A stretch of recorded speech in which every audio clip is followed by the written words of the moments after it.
What's up guys, it's Tommy here and welcome to the latest Liverpool news, and in this video I will tell you the brilliant, drunk story, hilarious story about Jurgen Klopp that came out in a Borussia Dortmund documentary actually, which they are releasing to Amazon Prime. So if you have Amazon Prime, this is not a sponsorship video by the way, just for your information. If you have Amazon Prime, I highly suggest you watch the Borussia Dortmund documentary, because after winning the Bundesliga title with Dortmund in 2011, very few people can blame Jurgen Klopp and his players for really enjoying the title celebrations and having probably one too many drinks in the celebrations as well. And this story, this was blowing my mind away. It is just so funny. So I wanted to quote Jurgen Klopp, what he said about this story. I think it's absolutely hilarious. And if you appreciate these Liverpool videos, then I will have a lot of different Liverpool news in this video. What Jurgen Klopp told Philippe Coutinho before joining Bayern Munich, I will tell you in this video as well. Make sure to leave a like, it just takes a second. And this is what Jurgen Klopp said: "I was really wasted," which may have been noticeable in some interviews back in 2011. I don't remember much that makes any sense. I do remember one thing. I'm not sure if I ever told anyone this. I actually woke up on a truck in the garage, all alone.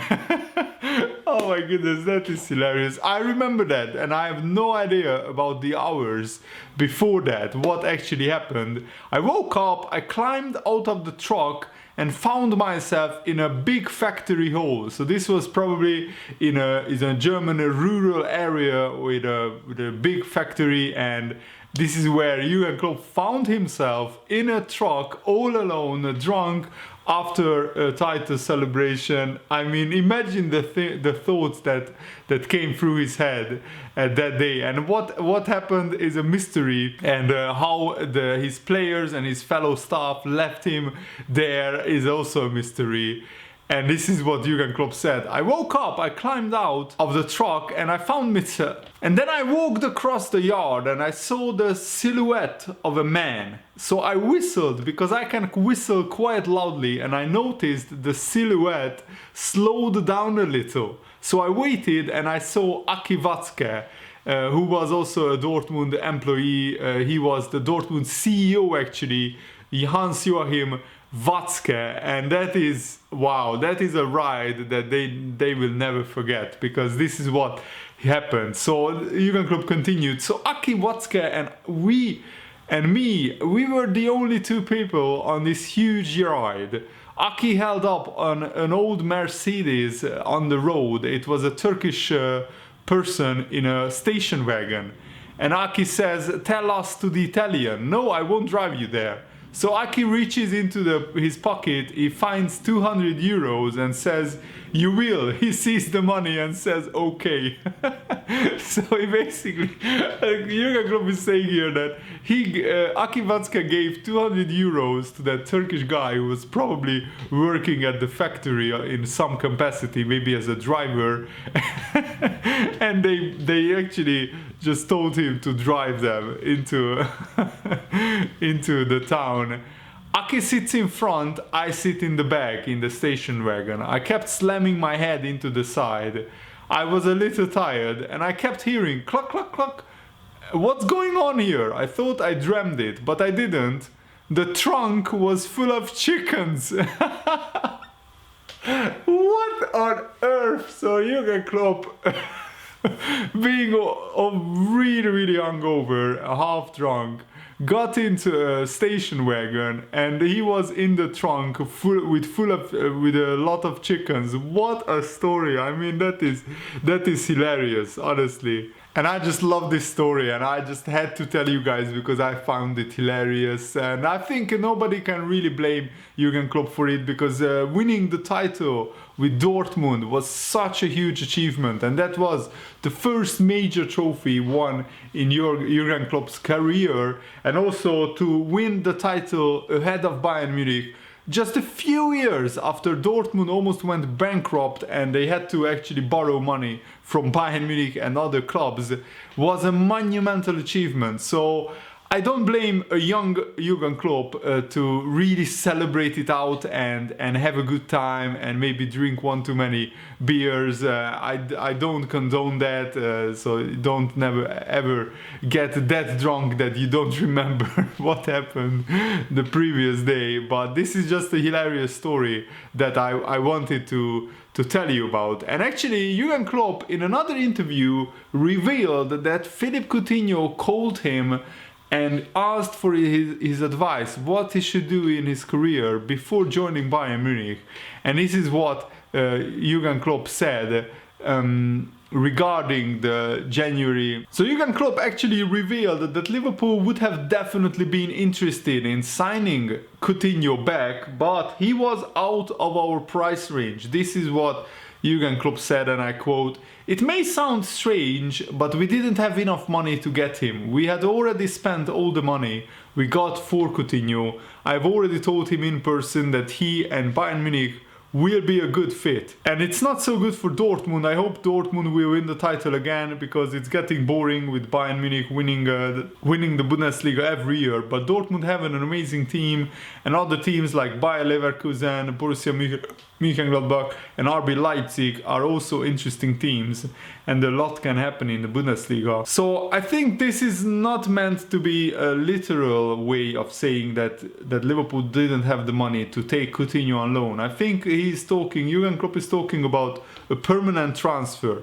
And if you think about like 120 million euros, which is about 105 million pounds, that's what Bayern Munich will have to pay if they want to sign Coutinho permanently.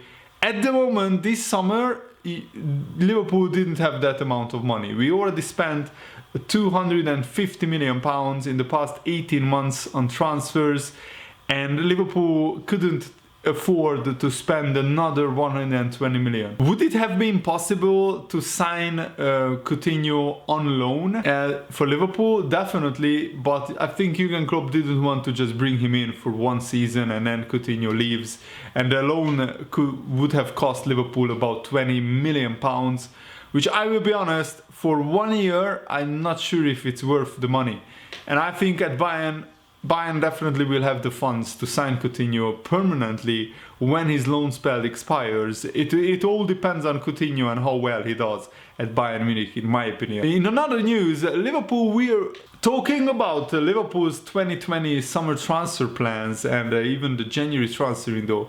Liverpool received 152 million pounds in revenue after the exciting 2018-19 campaign, and that was from the TV revenue alone.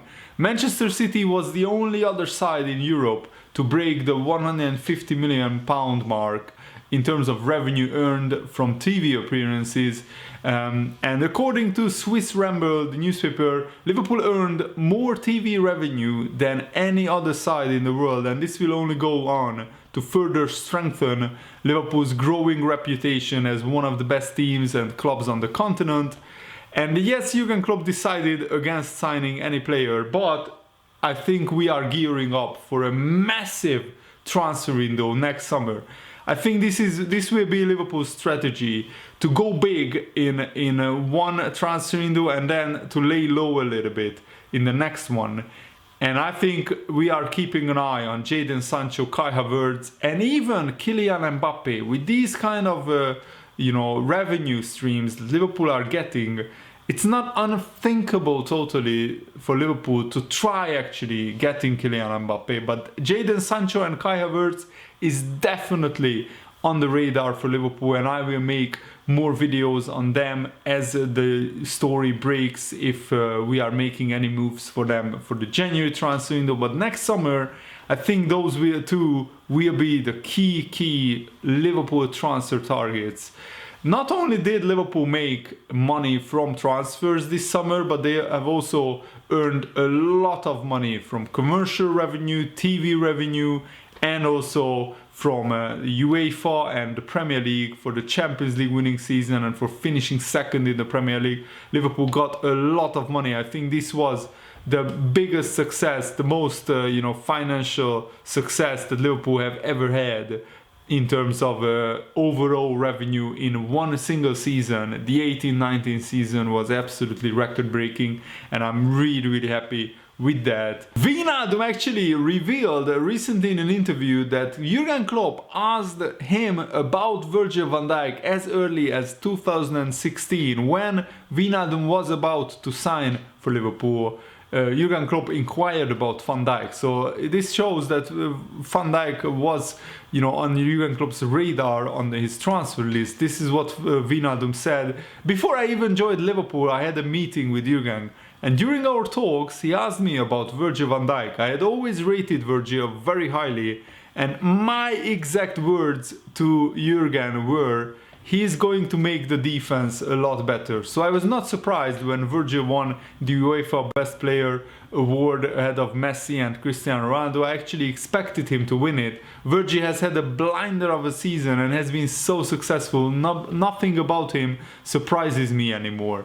Wow, that is a very interesting interview in my opinion. And Arsene Wenger gave a fantastic interview to beIN Sports, and this is what he said about Salah. I like Salah very much. He has huge potential and money as well, but you forget a little bit the guy who sacrifices himself is Firmino, and like Suarez did for Messi and Neymar, Firmino is the guy who works for the team, who works for everybody and gets them to shine. This piece of the jigsaw is always very difficult to find. A striker who is generous, who is unselfish, who passes the ball to his teammates. By contrast, Wenger praised Salah in comparison with Messi, but argued that maybe Salah is a little bit too obsessed with scoring and he would become a more well-rounded player with age. This is what Wenger said when he was asked what is the difference between Salah and Messi? How similar are they? How can you compare the two? And this is what Wenger said. Salah is 20 goals away from Messi, basically, if you want to be as concrete as possible right now. He has similarities with Messi, but he must find the consistency of Messi. He is as good a finisher, but Messi has the complete thing. He gives the final ball as well, and Salah is a bit obsessed now with finishing himself. It's a dimension that you get certainly when you grow a little bit older, to find the moment when you have to give the ball and when you have to finish. And also Wenger was asked who is the better footballer, who would he rather have in his team, Messi or Ronaldo?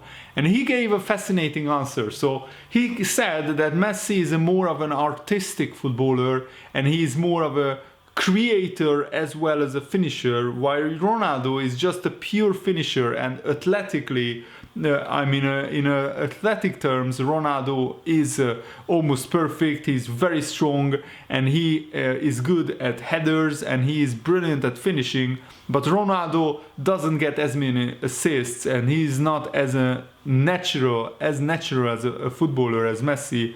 On the other hand, Messi, not only can he finish as good as Ronaldo, but he can also create chances, and he has a vision and a very creative, assists in his game as well, which probably Ronaldo doesn't have. So naturally, Wenger prefers a little bit Messi in the artistic form instead of Ronaldo, but he respects both. And when they retire, Wenger said, that's when the public will truly appreciate what they have done, because to score on average 40-50 goals a season for like 10-12 seasons in a row is unprecedented in world football and unheard of, and nobody comes close right now. He also was asked who is the best footballer if you don't count Messi and Ronaldo right now, and he said that Neymar, Mbappe at Paris Saint-Germain, they are very close, and also Griezmann at Barcelona, and he mentioned Salah as well, and other players. He mentioned Robben and Ribéry in their prime were very good as well, but nobody comes close to Messi and Ronaldo in terms of consistency and the amount of goals they scored and the amount of influence they had in their team it was just incredibly consistent. And I really respect Arsene Wenger and his views, and he always gives such articulate interviews. So it was really good to watch his interview, and I was enjoying it. And I think Arsene Wenger is right in saying that Salah is a little bit too obsessed with finishing, and he should give more assists. He should share the ball a little bit more, as highlighted by Mane's outburst in the recent game against Burnley, where Mane was absolutely fuming at Salah that he didn't pass the ball on some occasions to Mane. And I think this has been brewing under the blanket, if you like, behind the scenes between the two players. But I'm sure that with both players having had time off during the international break, they probably sorted it out in the dressing room and during training. But I think Liverpool will be even more successful if Salah decides to pass the ball a little bit more. Maybe Salah wants to score just as many goals as possible in every game, so he wins the Golden Boot and he scores more. But I think Salah should learn a little bit from Lionel Messi, as Arsene Wenger compared the two, that if he shares the ball around more, then Salah will be considered an even better player and Liverpool will be more successful. And Jurgen Klopp could welcome Naby Keita back to his Liverpool squad after the international break, according to the Express newspaper. Naby Keita hasn't played a minute of first team football this season, but the Express state that Naby Keita could be back in action, and also so they are suggesting that Alisson is still way off returning, meaning that Adrian will continue in goal. And I'm not really too worried about the goalkeeper situation, because I think Adrian is good enough to play for us in the Premier League. However, I'm a little bit worried that if Adrian is not at like 100% and he plays against Napoli and maybe we lose that game because of the goalkeeper, then it will be a little bit of a struggle for Liverpool to win their Champions League group. And I really want Liverpool to win their Champions League group, because last season we played Bayern Munich. I mean, I don't fear anyone in the Champions League, but it would always be better to get a little bit of an easier team in the round of 16 if you can afford it, if you can afford to win the group, if you can do that. I think that Liverpool should be aiming for that. That's my opinion. And Liverpool have been handed a big boost in the Premier League title race. According to some pundits in the media, you know, Laporte's injury could prove very costly for Manchester City, because according to the Daily Mirror, Aymeric Laporte is expected to be out at least until the new year. By the time Liverpool have faced Manchester City already, we are playing them in mid-November. And also the pundits were emphatic in their stance that Laporte's injury is a huge boost to Liverpool. And they have been asked whether now they fancy Liverpool to win the title, and they said yes.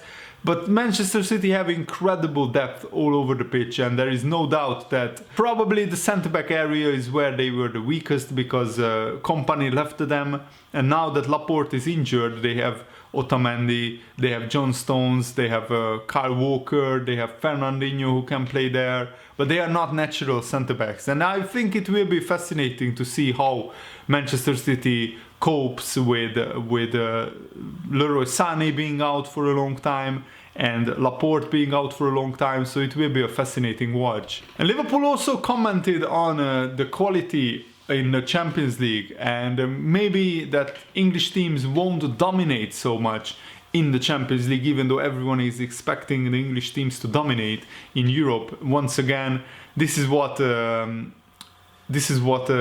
Klopp said. The quality of teams across the draw is so high that talk of a European Super League is unnecessary. We have no problem with reaching the final in the Champions League if it happens again. But at this moment, I'm not too sure that it will happen. We have the same chance like everyone else, but that is all. And I don't see us, the English teams, dominating. I really think a lot of teams have a good chance. I don't think there was ever a stronger pot 2 in the Champions League. It's just crazy. They should all be in pot 1, but there is not enough space there. In pot 2, just to remind you, it was Real Madrid, Atletico Madrid, Dortmund, Tottenham, Napoli, Shakhtar, Benfica and Ajax. So yeah, those teams, most of them could be in pot 1, maybe except Benfica and Shakhtar, even Ajax could be there. And Jurgen Klopp continued, look at the squad Borussia Dortmund has and tell me we are stronger than them. That is incredible. They can make 5 changes and you think, really? They didn't play last week? Why? There are a lot of quality teams. Juventus will be there, Paris Saint-Germain will be there. Real Madrid, do you think they gave up already? Bayern Munich now finally bought Perisic and Coutinho, which is a big boost. So I agree with Jurgen Klopp. The Champions League is a very, very open tournament and you can't make the English teams the only favorites for the Champions League. I think Barcelona, even Bayern Munich look a lot stronger now. Manchester City will be there or thereabouts. Real Madrid, Atletico Madrid are always very, very strong in the Champions League. Real Madrid will a little bit struggle with the transition since Ronaldo left them, but I think that with Hazard they will be very strong again. So it will be a fascinating tournament and I really hope that you guys enjoyed this video. Thanks for watching. See you later. Goodbye.